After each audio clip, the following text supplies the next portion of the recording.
Hey everybody, in today's video I'll show you how to enable two-factor authentication in Todoist. Two-factor authentication, also called 2FA, adds an extra layer of security to your account by requiring a verification code along with your password.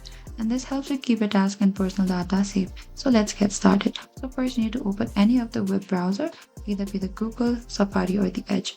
And when you reach into this interface of the web browser, select in this top search bar and type down todoist.com and enter it. And also make sure to log into your account if you already have not so.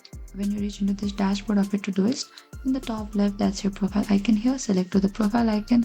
After that, go to the settings. When you reach into the setting interface, scroll a bit down until you find this option that says two-factor authentication. 2FA is disabled on your Todoist account. Simply toggle this icon here. And what you have to do is you need to scan or copy the secret code, and after that you need to enter the verification code. After you enter to the verification code, you can select to this continue on the bottom, and that is it. And once verified, the two-factor authentication will be successfully enabled on your account. So that's how you can enable two-factor authentication on Todoist.